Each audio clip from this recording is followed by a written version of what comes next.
The amounts in your bank account are actually not real. This is not a metaphor, and it's not a conspiracy theory either. If everyone went to the bank today and tried to withdraw all the money in their accounts, the system would collapse. Yet, the majority of the money isn't actually there. This is not a mistake or a glitch. The system is designed this way.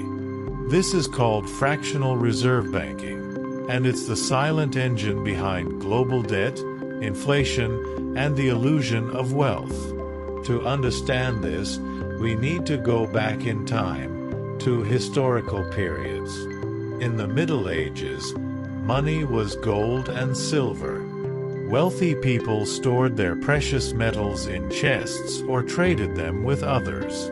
But carrying bags of gold was not only difficult but also extremely risky due to theft. So people started leaving their gold in the care of goldsmiths, who could keep it safe and secure. In return, they received a receipt or note. Show this document to the goldsmith, and you can get your gold back. People then realized they could trade the receipts instead of the gold itself. They were much easier to carry and store, and the receipts represented the value of the gold. But the goldsmiths soon noticed something. Hardly anyone came to withdraw their gold at the same time. Out of 1,000 clients, only about 10 to 20 would withdraw their gold, while the rest remained in the vault.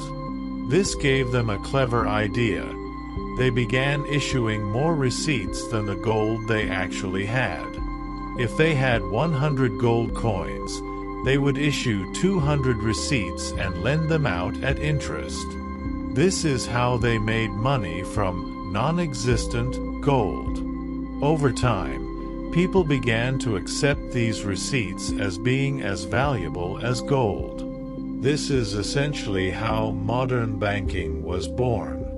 By the 17th century, governments even adopted this system. The Bank of England was founded not to serve the public, but to pay off royal debts.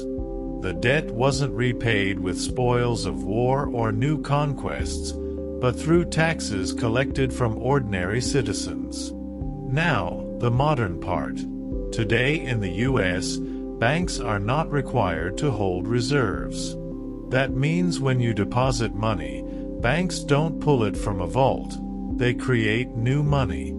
You agree to pay it back, and that's how the money comes into existence. In fact, in today's system, 90% of money in circulation is bank-created debt money, not cash printed by the Federal Reserve. This system has three major consequences. Inflation. As banks multiply the same money over and over, the value of the dollar decreases and prices rise. Perpetual debt. Since money is created as debt, someone is always indebted. Concentration of power. Banks and asset owners profit from the multiplication of money, while the public's purchasing power declines. History shows us this. The Great Depression, the 2008 financial crisis. All of them were based on the same principle. Bubbles built on money that didn't actually exist.